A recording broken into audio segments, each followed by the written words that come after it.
We're back with the last of our pre-hotfix patch games.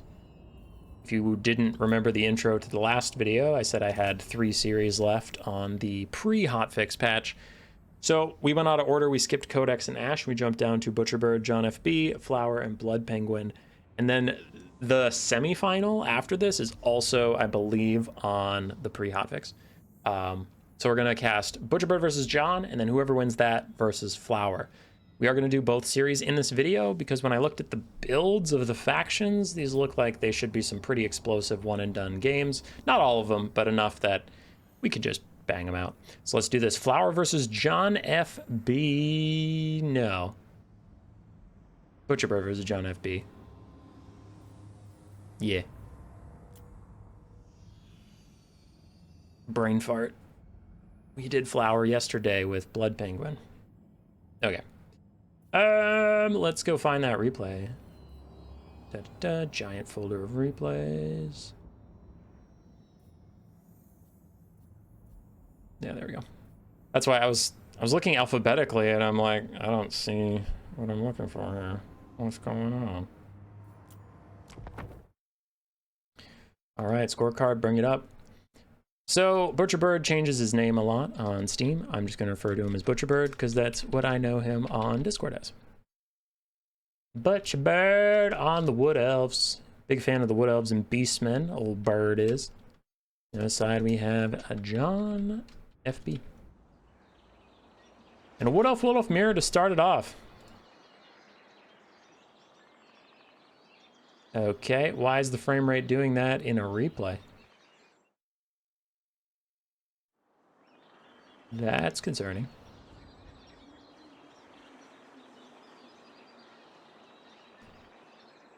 Why are you lagging so bad in a replay? Oh! Oh!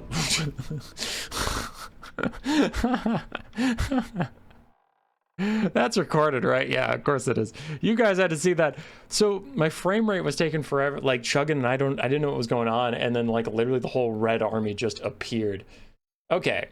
So for Butcherbird's army, we have the green Wood Elf Cav with Wild Riders and Wild Hunters of Kronos, Dryad frontline with the Wraiths of the Frozen Heart, Orion, and Sisters of the Thorn on one flank. Okay, and then he has a Life Caster with just Earthblood. On the other side, for John FB's Wood Elves, we have Wildwood Rangers and Drycha in the front line, and then we have Wild Riders, Wild Hunters of Kronos, and Glade Riders in the back. Interesting. So both sides wanted to vanguard the other. Neither side was really ready for what happened. And now that the front line of John FB kept running forward because that's the commands he gave them like as soon as the game started. And he's like, wait a second, and turns around, realizing the opponent is in fact behind him. Horn of the Wild Hunt is out, giving charge bonus to all of Orion's forces. Really trying to win that first engagement and just decide this once and for all. And it's looking pretty good for Orion's forces right away. I honestly would not be surprised if John threw in the towel before 1 minute, just looking at how this is going. Like his Wild Riders and stuff are getting wrecked, and his infantry aren't even doing that well. So when the engagement wears up, the first engagement wears off, it's like the green Wood Elves can back off, reset their charges, heal up a little bit and whatnot, and the red Wood Elves are just stuck limping after them. So 4 seconds left to see if my pre-1 minute FF prediction is correct. No, it will not be. John's made of sterner mental than me, apparently. Race to the Frozen Heart fighting over here. Meanwhile, other Dryads are kiting away, but it is exactly what we predicted. So the green side disengaged after their charge bonus wore off. No reason for them to keep fighting, and now they're just chasing off anything until it shatters. And meanwhile, they're pulling their infantry back because there's no reason to keep trading with infantry while your cavalry is getting value. And you know that the red side has been completely gutted as far as mobility goes, so there's no reason for you to engage with it, right? Like, if they have no mobility, they have no range, there's no reason for you to fight until it's on your terms.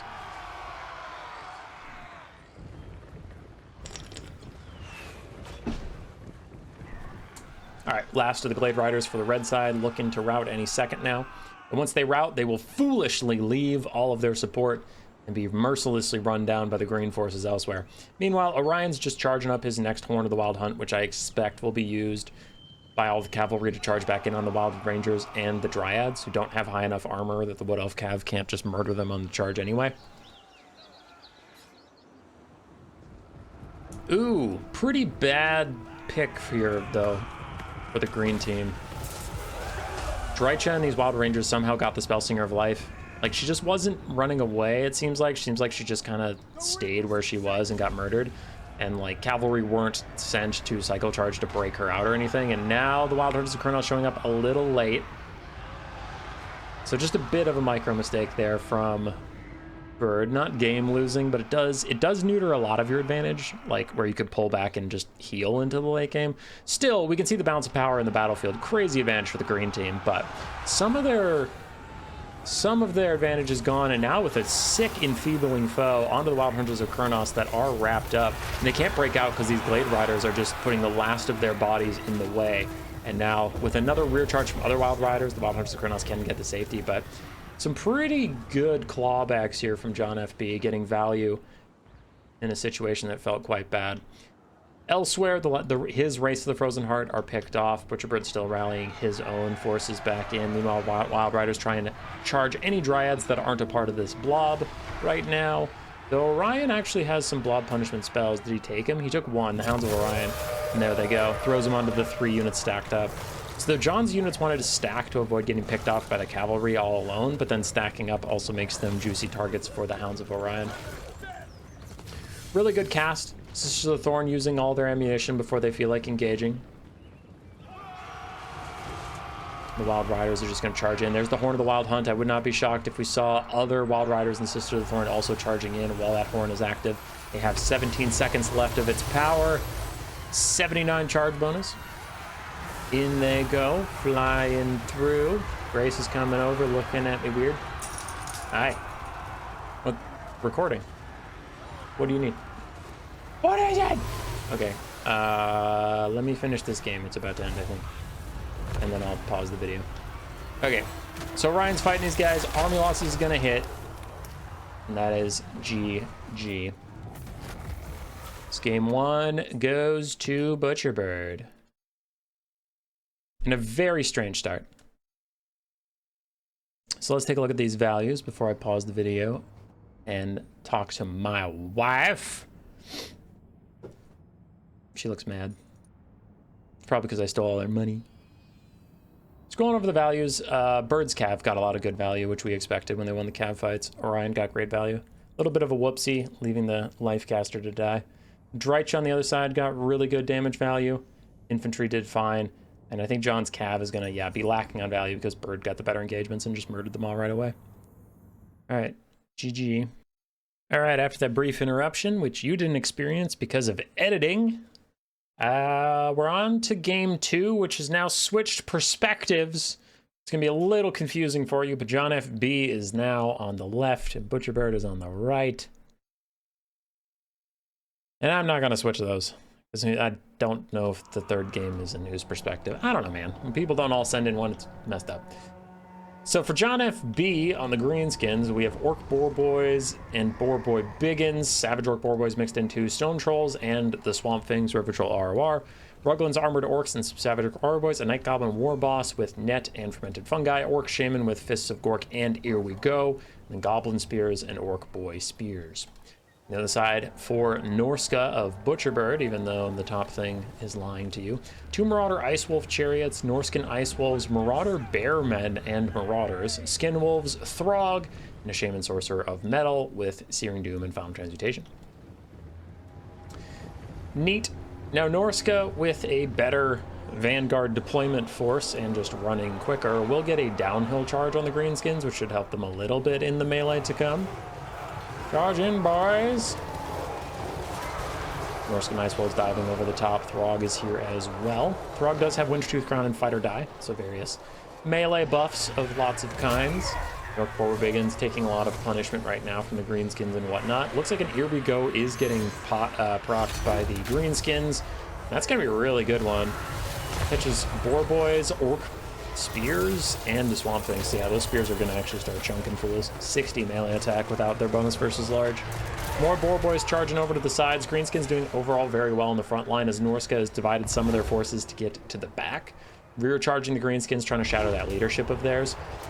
There's not too many archers to flank, so it's not like there's a bunch of fresh fish to find, but it is more about just like pressing across the battlefield and forcing the Greenskins to fight on multiple fronts, which they don't usually like doing.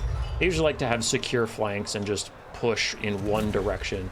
Kind of like if you watch that Dr. Mundo guy that streams League of Legends and he's like, push, push, push. That one. I'm up to date on my references. I know the kids and the memes. Final Transmutation is out onto the Greenskins from Norska. It's just a undercasted Final Transmutation trying to punish this blob of expensive units, but not the best type of spell for those things. I mean, it's a decent little cast, but it's not going to do that much damage. Night Goblin War Boss has come over.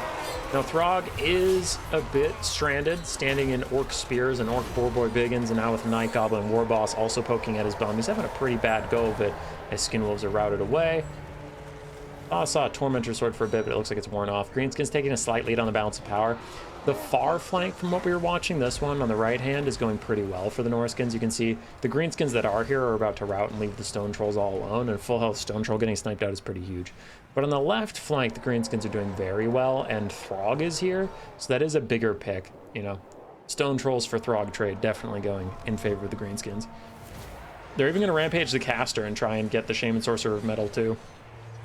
So Throg is running, and we're going to have to dedicate some mobility elements to chasing him down and making sure he doesn't come back, but that's where Norska might be able to swoop in and take them out. The Greenskins are relying a lot on their superior infantry in the late game because they won the frontline engagements. Now they have a bunch of Orc Spear Boys, whereas the Marauders and Marauder Bearmen are nearly a spent force.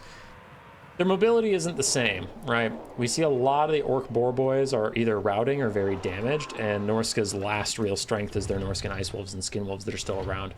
You can see these Orc Boar Biggins have overextended, and the Hounds descend upon them, and now it's very hard to get away. Their speed is slowed down to 42 because of the Frostbite effect. Those Norskan Ice Wolves just don't let go. So the Orc Boar Boys are forced to turn and fight, which they don't want to do. Now they are sitting with archers, dual archer support. Ruglin's Armored Orcs and the Savdark Aura Boys are trying to punish this area, but Throg has returned to the battlefield, and Norska is still getting picks elsewhere on other Orc Boar Boys. So the Greenskins got to refocus their lines. Nice big Wah coming in to try and save these Orc Boar Biggins, despite a bad moon, and Wah giving them a lot of melee attack. But it's not enough to save their leadership, as more Spear Boys are coming over as well with that Wah procced. Shaman Sorcerer of Metal is still hanging in there for now. So still, Norska has access to spells. There's a fight or die, plus the Wintertooth Crown did give them Unbreakable for a little bit. Now those guys are running. Archers still trying to get consistent value. Stone Trolls did not die in that earlier pick I mentioned, so they're still very healthy with all that regeneration. They're still fighting back. Norska. Norskan Ice Wolves don't have regeneration, just the Skin Wolves. So I see 3 Skin Wolves on my screen right now. They're all regenerating back up. Everything else is as damaged as it's going to stay. Another Final Transmutation on the center of the Greenskin lines. Not actually going to do that much damage, but it is good poke onto some important forces. Interesting he's not focusing it on the Orc Shaman or the Night Goblin War Boss, who both have pretty bad health pools, so the final transes could be good. But maybe they've just not been standing next to anything else useful, and Bird is not realizing, but just thinking he doesn't have a lot of time to cast these spells before people run down his poor little Shaman Sorcerer like the Orc Shaman is currently doing. Once again, Throg is stuck fighting on top of Orc Boy Spears, and now the Swamp Things have come over to provide a little bit of extra damage. Throg is not ITP, I don't think. So he is going to tear right away from the Swamp Things. As an Here We Go goes down over here. I thought I saw Fists of Gork. Never mind, Fists of Gork on the Stone Trolls. Getting good damage out. Bounce power is getting pretty terrible for Norska, as we see a lot of Norskan white flags up and about. We have 1 healthy Skin Wolf that's still fighting. Throg has rallied for the 2nd time, though I think that, again, that was a terror. That was a terror out, so I think he was only actually routed once. But he's trying to regenerate back up. We'll see if he has enough time to do so. Marauder Bearmen save their Shaman. Where is the Shaman? Orc Boys run up to fight those Bearmen for a bit to save their Orc Shaman, so a lot of Shaman saving happening. Stone Trolls are currently getting enveloped by various Skin Wolves, and Throg is coming over as well, really trying to find any wins, Butcher Bird. And the Spearmen next to the Goblin Spears next to the Stone Trolls are actually on the verge of breaking too, so that's a pretty big win for Norska. taking out a relatively healthy troll unit and getting rid of it. Throg the Troll King. We have 1 fermented fungi left. Tormentor Sword is not limited, obviously. I wonder if now is a good fermented fungi time. With the River Trolls getting a downhill charge on whenever you fermented fungi, it might be worth it to fermented fungi the 21 model Skin Wolves into a bad fight and really take out some of those models so they can't keep regenerating into the late game. But he's gonna try and snipe Throg. So he has 2 archers shooting at Throg, who's now rampaging out of position. So he's gonna get poked down. Night Goblin War Boss. Oh, he's gonna net over here, I bet. He probably wants to net these Skin Wolves right on top of it. Yeah, that's brutal. The Skin Wolves charged back in to try and like punish the fermented fungi use on Throg, but he has a second net and he used it onto these guys. Wintertooth Crown does make all the Skin Wolves unbreakable and gives them pretty impressive melee defense, as some of them are starting to fall back. There we go, with an Here We Go, and Spited a Bad Moon, which the Skin Wolves have already disengaged, so unfortunately some of those buffs are staggered in a bad way. But Throg has overextended, so at least they'll get to turn those buffs onto him and still get the insane melee attack of plus 40 and then plus 16 bonus versus large. Throg is taking a lot of damage. He is going to Terror out as we get a Fists of Gork, but onto who? Fists of Gork for the Goblin Spears, as a final transmutation plus a rear charge takes out the Swamp Things, makes them naturally rout, which is a bit of a disaster. Skin Wolves are going to chase them down, but Throg is dead. And can the Greenskins hold on long enough to beat the Norskins with reduced leadership? Skin Wolves running out of leadership as they dive into Ruglin's armored orcs. Balance of power is still shifting in the favor of the Greenskins. We are going to have a mass rout of Skin Wolves here. It looks like the Norskin Shaman is also close to routing. There they go. The Norskins fall apart in a very close game. Bird was definitely fighting an uphill battle, which is funny because he started at the top of the hill. But he was fighting an uphill battle most of that late game, but just could not bring it back. Orc Spear is doing really good work. Stone Trolls and River Trolls did fine. Archers got really good value, and then the Boar Boys, pretty mixed value overall. For Bird, Throg was just tanky and provided some good support, but he himself didn't do too much damage. Bearmen did okay, Basic Marauders did okay. Ice Wolf Chariots, not a lot of value, but I honestly forget what they cost because their introduction to the meta is really new to me. And then the Wolves of various kinds did okay. Score is 1-1.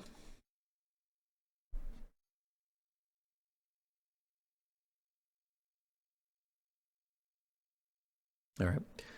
Over to the desktop, as I pull up the third and final game. Wait, yeah, I updated the score. Third and final game of this best of 3, and the winner of this will go on to fight Flower. Game 3 is Norska versus Beastmen, both with a bit of DLC flavor. As Butcherbird, damn it, Butcherbird's still on the right. So John sent in the last 2 games. Must have forgotten to save the first one, so Bird sent it in. Whatever. Too bad. Names are screwed up. So we have Sail and a Chimera versus Slangors. So Bird is on the Beastman, do not be confused.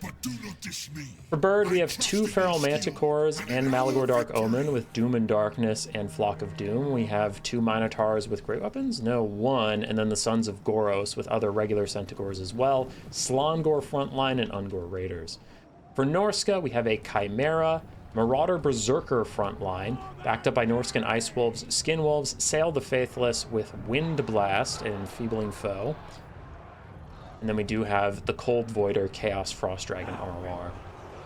I've not seen Slangors versus Berserkers, but generally Berserkers should probably win that, you would think. Though with Archer support, these ones are not doing very well. Either way, both front lines are going to disintegrate quite quickly. Neither is known for their longevity in a fight, Berserkers or Slangors. They're just all going to die. Speaking of all going to die, the Slangors are getting run over as Norska rotates most of its mobility to the high ground. And Bird is struggling a little bit to hold his ground. Malagor lands in. I expect to see an overcast Flock of Doom soon. But we get double breath attacks, fire and ice, landing on the Centaurs, trying to rout them. Here comes that overcast Doom and Darkness, so he is still going to rout the Skin Wolves and the Norskin Ice Wolves, and the other Norskin Ice Wolves might go too, but both the Centaurs are also routing as the Chimera jumps in. But man, that double breath attack was nasty. I really liked that it was fire and ice. That's just thematic and fun. Archers and the Sons of Goros getting good damage down on the Berserkers and now Skinwolves, so things are getting a little scary for Norska as Sail jumps in onto Malagor, who is stuck on the ground. Malagor is insanely tanky when he's up in the sky and running around, but he's actually on the ground. His melee stats are pretty bad, and his HP pool is small. Minotaurs thinking about running away, but they do not just yet. Immune to Psychology is a hell of a drug as the Chimera and some Norscan Ice Wolves chip away at them. The Cold Voider is also in the area. Wind struck from Wind Blast does a little bit of damage, not too much to be honest. Sons of Goros charging in, still doing a lot of damage to Skinwolves. They're taking a lot in return. They're having a hard time with those dogs. They really like fighting the Skinwolves, but they don't like fighting Norscan Ice Wolves. It's not generally worth their time. On the other side, Berserkers have mostly gotten through the Slongors and now have started harassing some of the Ungor Raiders, stopping those archers from getting that consistent DPS. That was quite nice. Balance power is about 50-50, and I would tend to agree. Every time Malagor casts, though, he is going to take damage from that spell thingy, whatever Sail has. Cold Voider and the Chimera is still doing well, fighting a rampaging Manticore that can't opt out of that fight even if it wanted to.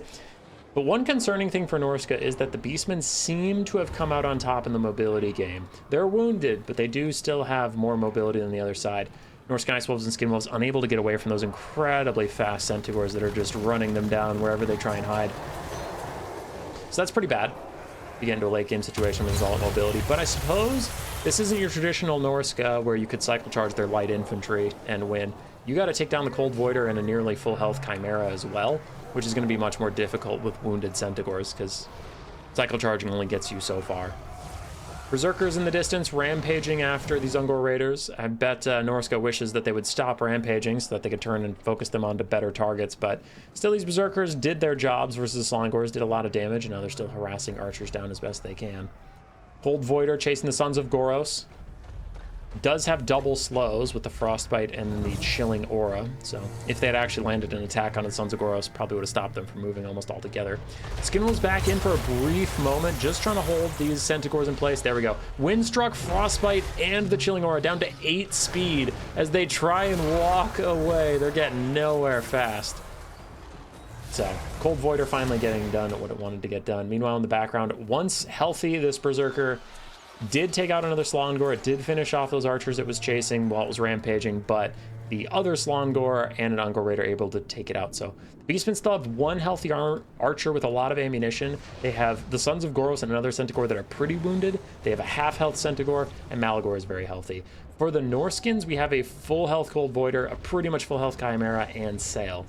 It's the single entities versus an honestly pretty wounded and beat up Beastman force. I don't think this one Ungor Raider is going to be able to put out that much damage. Especially if the Chimera and Cold Void are just like literally path straight towards it.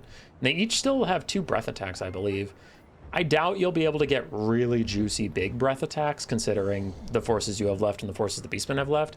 But I would encourage them to just fly their 2 flyers way out ahead of these Berserkers. And get breath attacks off while you can, because there's nothing to threaten you here. There's no rampages to drag you to the ground. The archers are pretty pitiful, and honestly, if they show themselves, just breath attack them straight in the face. But yeah, you got to get those breath attacks out before the Berserkers get here, because tournament rules is like once the Berserkers are dead, you're going to have to engage with your single entities, and then you can't use your breath attacks very effectively.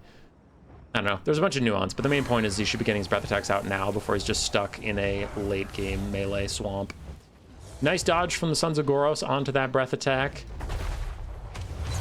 Wind blast onto the Ungor Raiders, knocking some of them over, doing good damage. The Chimera can fly over. I wonder where he's going to use his breath attack, whether he'll use it on the Ungor Raiders or whether he'll try and use it on the Centaurs that are not flying in. Oh yeah, there's a Manticore for the Beastman that's pretty healthy. Honestly, this could be a good breath attack target for the Chimera, but I don't know. Bird's probably going to dodge it. No, it doesn't look like he's going to dodge it. Yeah, really good breath attack and a bit of an overcommitment from the Beastmen. That is brutal. Beautiful breath attack in from the Chimera. Huge damage, and now the Terror Outs are coming in. Doom and Darkness Overcast trying to lower the leadership of the single entities of Norska, but, I mean, they're too healthy for that sort of thing. Everything is routing for the Beastmen except for the Sons of Goros and the Manticore.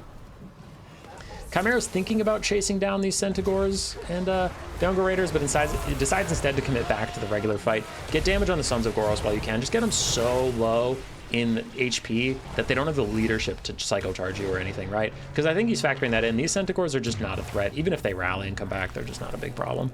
So John FB will take the series with Norska. The Cold Voider and the Chimera doing a lot of work. Sail also getting a lot of damage value out. Berserkers did their jobs. Some of them didn't get a ton of value, but they just blended through Slongors and pressured the archers. Skin Wolves and Norscan Ice Wolves struggled to get their value in this matchup. Bird was just really good at isolating them and taking them down. For Bird, Malagor struggled. His Flock of Doom and his Doom and Darkness better for large engagements, not for taking out single entities. And then the Centaurs did very well, Sons of Goros did great, and the double Manticores really struggled to hold up to the newer single entities. All right, so that is going to be a 2-1 to John FB. So I can reveal that this is going to be John FB versus Flower, and we will cast that as part of this video in 1 second. All right, so we'll cast our first semifinal here. Get underway with John FB versus Flower. Game 1, we have Wood Elves, Slaanesh.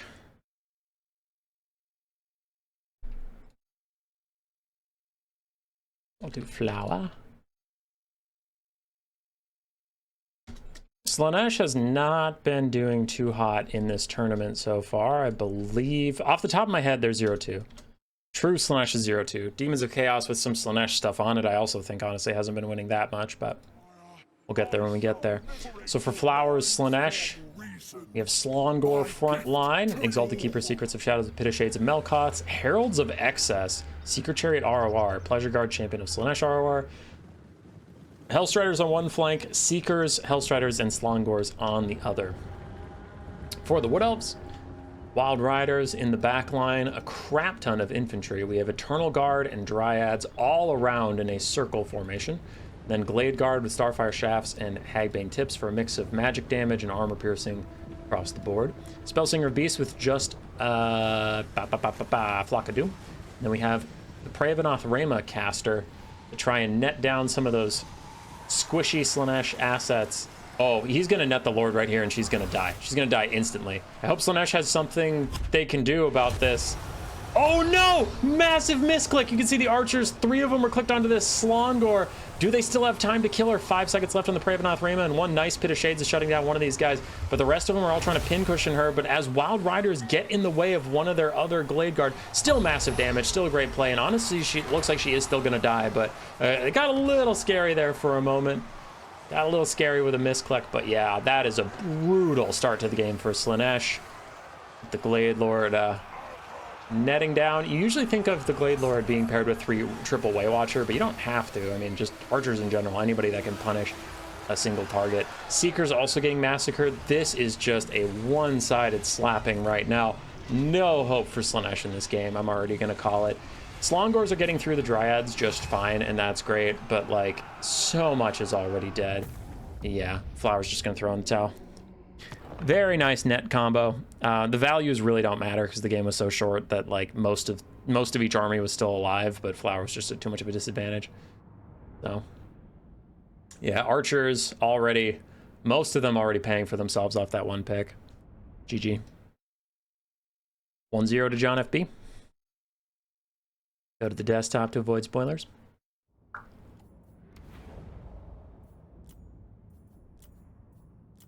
All right. On we go.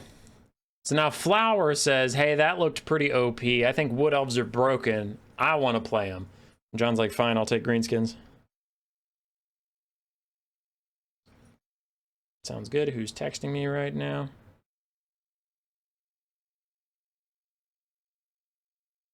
The city I live in is telling me I paid my bills. Yay! I like paying my bills and not getting kicked out. All right. Glade Riders with Hagbane Tips for some skirmish. We have the Lost Sylvan Knights. Oh, when I saw that icon, I honestly thought it was the Wild Hunters of Kurnos. The Ghost Knights. Great Stag Knights. And we have Wild Riders. They're the Wild Hunters of Kurnos. We do have a couple Glade Guard in the back with the Eternal Guard frontline. And then an Ancient Tree Man, not Durthu, just an Ancient Tree Man with Regrowth. On the other side for the Greenskins. Goblins, Orc Boys with Spears, more Goblins, a Goblin Shaman with Vindictive Glare. Night Goblin Warboss with his Rampage and Net, still very strong. Savage Orc Aura Boys, Stone Trolls, Orc boar chariots, then some orc boar boy biggins, and Ruglin's armored orcs as well. So both sides have a wide front line of mostly chaff, 2 or 3 archers to offer a bit of support, and one side has a ton of heavy cav, while the other side has some skirmish cav and some medium cav. Just to glare out to poke onto the Eternal Guard. And the Lost Sylvan Knights do a lot of damage. The only thing they had to fear is a Fist of Gork that gives magic damage to Orc Boarboy Biggins, and then they'll take a lot of damage, but seeing as that caster isn't here, the Lost Sylvan Knights will actually be quite tanky. Not, like, impossible to kill, but 55 physical resistance is not nothing on a terror-causing, armor-piercing heavy cav unit. Flower's just trying to skirmish for now. And the greenskins start to look for a fight. They do start to advance, realizing that there's more shooty-shoot on the other side, so they should probably get into melee when possible, as the Ancient Tree Man has just been standing in the forest. I think standing in the forest gives him Winds of Magic Power Reserve, yeah, and Spell Mastery. So he's happy to stay in the forest. He has Woodsman, so he doesn't get debuffed by it or anything. And the archers continue to fire. Lost Sylvan Knights get their first engagement on the flank with Orc Boar Boys. Man, they look a little outclassed, don't they? Just standing in front of a bunch of ghost reindeer that are much taller than them. And they're even going to run before the Tear Out hits as more Wild Riders come through to hit their Orc Boar Boy Biggin compatriots that just joined in. So really good engagement on the bottom side here for Flower and the Wood Elves. Determined not to let this game be a stomp like the last one. Wild Hunters of Kurnos charging in on some Stone Trolls and Orc Boar Boy Biggins, but yeah, I guess they're goblins. Okay, the goblins are going to rout. I was going to say, if you're fighting on top of orc spears when your own Eternal Guard are about to rout, that actually could be pretty bad for the Wild Hunters of Kurnos. Rampage in from the Lost Sylvan Knights. They can't back off, but again, there's just not that much damage onto them yet. Tormentor Sword is down as a Terror Rout comes out, but I see a Regrowth. There it is. Regrowth overcast to try and save the Lost Sylvan Knights, but they are losing models, which is actually very bad for the Wood Elves right now. 23 out of 32 left as they start to retreat. Those nets doing good work on the Lost Sylvan Knights. Orc Boar Biggins try and keep chasing them, but they are unable to do so for very long. Awa is out. The immune to psychology is very welcome, because there are multiple sources of terror on this battlefield, and the Night Goblin Shaman's overcasts have been doing a lot of damage to him. He's already half health and entirely from his own self-damage. The Wood Elf Cavalry is resetting. Gonna go skirmish some more, maybe chase down some Stone Trolls as a couple greenskin white flags are appearing around the map, but most of the Orc Boar Boys will be able to come back. It's only the Stone Trolls that happen to be retreating into the Wood Elf lines that are going to get run down. Ancient Tree Man in the center, just being a nice, stable centerpiece. Huge terror source that you're not worried about dying anytime soon. Archers are going to try and focus him down, but I actually think that is a bit of a mistake. He is so able to heal himself quite easily, plus he has physical, missile resistance, and 110 armor from non-armor piercing archers. I think you're better off just shooting the Wild Hunters of Kurnos, the Lost Sylvan Knights, anything else you can shoot and just do more meaningful damage and leave him to the late game. It sucks. It sucks to leave your enemy's caster until the late game, but this isn't Durthu. He's a pretty piss-poor duelist. He doesn't have as good of crowd clearing in the late game, so you can surround him and pin cushion him then. But until then, you're just kind of spending your ammunition on him while the Wild Hunters and other stuff get things going. He's even going to use a fermented fungi on the Tree Man with no melee follow-up on that, so the melee defense is getting wasted. He really wants this Tree Man to be in front of those archers, and he's just not taking enough damage to make it worth it, in my opinion. Now, you might be like, Human Boy, you're being stupid. He's lost half his health. Sure, but he has fucking Regrowth. He'll be fine. Tormentor Sword also netting him. And, like, look what's happening around the map while this is happening to the Ancient Tree Man, right? These Orc Boar Boys are all falling apart. The northern flank is going kind of mid. The center has turned into a Wood Elves win overall because the Wild Hunters of Kurnos are shattering some stuff. And the archers are just pulling away from the Orc Boys they don't want to fight. And yes, we've gotten the Ancient Tree Man below half health now, and sure, it's still falling, but I think he's going to cast a Regrowth any day now. If not on himself, then on the Wild Hunters of Kurnos or the Lost Sylvan Knights, but I think the Greenskins are pretty far behind at this point. Second Wa is out, too late to save those Savage Orc Aura Boys from terror routing. Most of the Greenskin Cav is dead. Lost Sylvan Knights are nearly heal capped, so actually he did use the Regrowth on them, and now he's just pathing the Ancient Tree Man back into the forest. He's just going to set him in the forest, get extra Winds of Magic, recharge, and leave him out of the fight until the late game. Lost Sylvan Knights, not Lost Sylvan Knights, Wild Hunters of Kurnos are taken out by Orc Boar Boys. They do shatter, so that is a big win for the Greenskins. And now if the Greenskins can manage to focus fire down the Lost Sylvan Knights, maybe they can turn this game around. I guess there's still a lot of skirmish cav that can run down there. What the hell? That was a horrible Vindictive Glare. This Night Goblin Shaman has been the worst for John FB this game. His overcasts have done himself so much damage so consistently, and then that cast that went down the side nearly took a third of the HP off his own Savage Orc Arbor Boys before hitting the Lost Sylvan Knights. It's a bit of a disaster. Wood Elves are rallying some of their archers. Their front line is incredibly tattered, but it still technically exists, I guess. This is mostly down to the Lost Sylvan Knights and some other skirmish cav to finish off the game. We do have a fermented fungi yet again rampaging Lost Sylvan Knights, though it seems to be rampaging them to safety. No, just some of them. Some of them are charging back towards their own lines, which was kind of funny. Another regrowth is out. This one onto basic Wild Riders. Flower really prioritizing those cavalry over his Ancient Tree Man's HP. And I think he only has enough Winds of Magic for one basic regrowth, if that even matters. I mean, you can see the bounce power is pretty bad, and I would agree. Night Goblin Shaman is about to get taken out. Night Goblin War Boss is sitting Tormentor sorting some Lost Sylvan Knights, but there's no punishment there. It's more just to keep the Lost Sylvan Knights from chasing down his archers, but the other Wild Riders can achieve that task without him. Everything is routing for the Greenskins except for some goblins over there, and the Night Goblin War Boss himself, who is currently sitting in the middle of a bunch of Lost Sylvan Knights. I think that's going to be GG. I think we'll be going to game 3. There's army losses.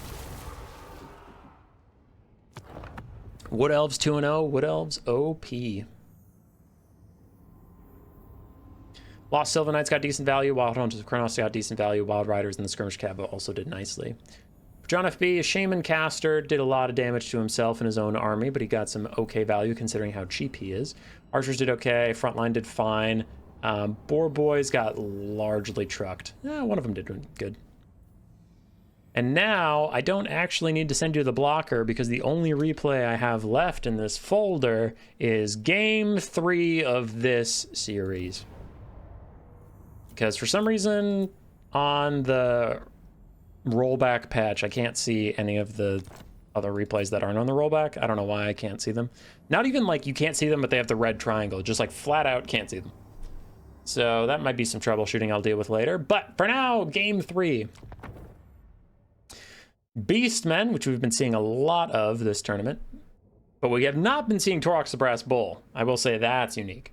Versus Vampire Coast, we have not seen very much of. I think I saw one game of Vampire Coast, if I remember correctly, and they got destroyed. So, let's see. Flower betting on the Vampire Coast. John FB on the Beastmen. For the Beastmen, we have a couple Harpies, some deployed in the back vanguard looking for sneaky gun bats or fell bats they could corner and easily kill. Then we have Slongors mixed with Ungor herds, so a wide front line, including Black Horde's Ravagers. Then we have 3 archers, a couple Centaurs with throwing axes, a Traderkin caster, and Torox the Brass Bull. On the other side, for the Vampire Coast, we have 2 deck dropper bombers, Count Noctilus on his peg leg with the zombie summon, healing, and Melkots. A gunnery white with Scab Scrath, and then more ammo for Noctilus or the bats. Then we have animated hulks, basic deckhand mobs, a couple handgun mobs as well, pistol mobs, and the Lamprey's Revenge. So Vampire Coast going all in on bombers and Noctilus to win this game. I guess they have some handgunners and they do have the Lamprey's Revenge and whatnot, but this is a lot of money into his more skirmishy elements. RP is getting shredded in the early engagements. Straying a little too close to the box, getting hit with a whole bunch of handgunners, so they do need to fall back. Beastmen are trying to set up a nice surround, get their archers in range. The archers are going to be a big thing, though. They're going to have to do a lot of damage to Noctilus and to the deck droppers. And the Harpies actually need to play bodyguard for the Ungor Raiders, because if the bombers get to walk up uncontested and just throw bombs at them, they'll rout very quickly. Low armor, very tightly packed, the bombers will do a lot of damage. The Harpies got to make sure that those bombers stay away, because you need the archers to kill Noctilus in the late game. I guess, like, he's not that good in melee, so Torox can do it, but, I mean, the peg leg is so weak to archer fire that it's just nice to use those on it, right? Torox is charging in, he gets past Noctilus's summon, and he gets his first little tick of damage. But the big thing is, like, Torox can body this fool melee stats-wise, but he does have 9,000 health to get through, and Torox's weapon strength is 500, so it's a lot of attacks to get through, and then Noctilus can heal himself. The archers can just do way more damage way more quickly. Deckhand mobs harassing. The Harpies are starting to chase the bomber bats. They're not being used in a defensive formation, they're being used aggressively, so we can see that they're not putting themselves between the archers and the bombers, they're following the bombers around, so the bombers are going to get over here and get a quick volley off onto the archers and push those guys away. Beastmen melee prowess going okay. The front line's going okay for them, but Centaur's throwing axes did get involved in the back line in melee, and their throwing axes are really good against the crabs, but in melee the crabs will wreck them, and handguns and pistols turned around and just shot the shit out of them. So pretty tough for the Beastmen, taking a lot of damage across the board. We'll see if they can hold on. Archers trying to tank it out past this summon, and some Harpies have come back and dealt with the deck droppers. Their insanely low HP is still enough to kill the deck droppers. Deck droppers are that squishy and that bad in melee. And the Beastman frontline is doing incredibly well versus the basic deckhand mobs. Slongors wreck them. Blackhorn's Dark Ravagers also do very well, so the Beastman frontline is where it's at this game. They're just going to punch straight through. Balance power is getting bad, but this is a faction with a lot of ammunition and a lot of summons. So the bounce power needs to be a little bit ignored, just a teensy bit, because these all of this ammo on this gunnery mob is being factored in the bounce of power, but that gunnery mob is about toast as long as kill it, so the bounce power could swing very aggressively. Blackhorn's Dark Ravagers, other Ungor herds still just pushing up, and Torox is once again trying to hunt down the Peg Leg. You think with his axes he could actually cut down the Necrophex Colossus quite quickly, but he's not able to, and he actually is turning around. Interesting that he only wanted one attack on Noctilus. Where is he going? Torox, where are you going? Torox? Torox just seems to be leaving. I don't see attack orders or movement orders on him. I have no idea where he's trying to go. That was most strange. Okay, now he's back in, so it seems like he just went on a bit of a lark for no reason. Traderkin is out, hits, everything that was important. Gunnery White, Noctilus, and the Lamprey's Revenge. Very good Traderkin cast as Torox is now stuck with Lamprey's Revenge. Those guys can actually deal with him, though. Lamprey's Revenge are insane at killing single entities. He has fire damage, which theoretically they're weak to, but still, they're going to get a lot of damage back onto him even if they die, which I don't think they will die. They have self-healing, and they have Noctilus's healing support nearby. We do have some animated Hulks and zombies that broke past the front line to harass various archers. These archers are trying to stand their ground and shoot. We do have a fake zombie pirate gunnery mob out there being annoying. We have Harpies back taking care of the deck dropper bombers. So overall, the deck dropper bombers have been well handled by the Harpies, so good job there from John FB, keeping things honest.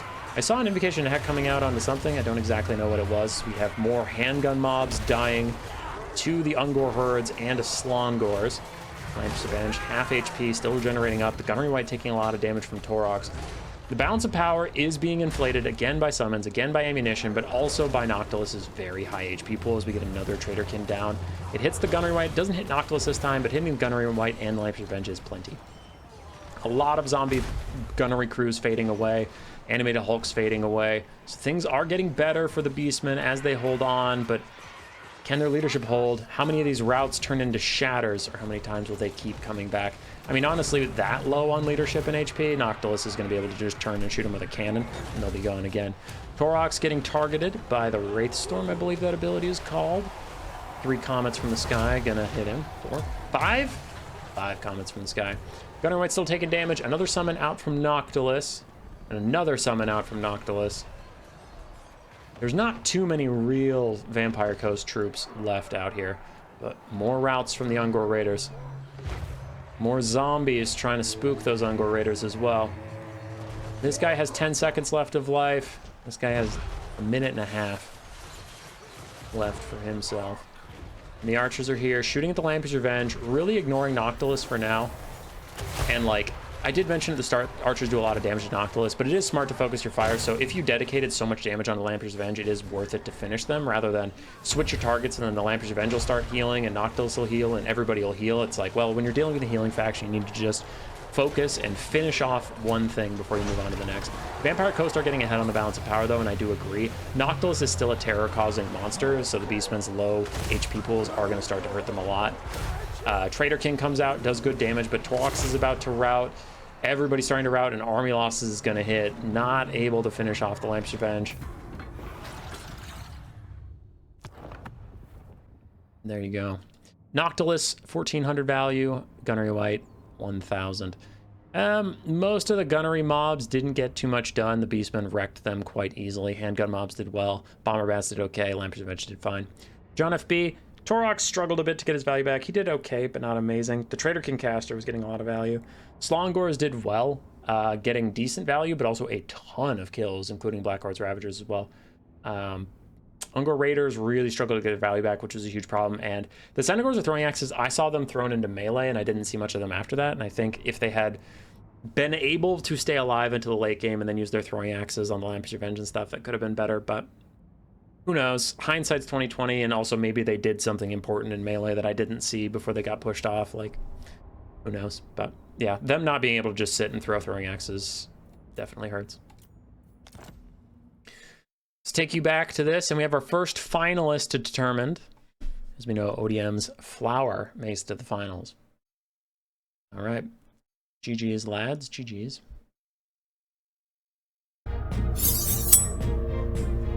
Roar.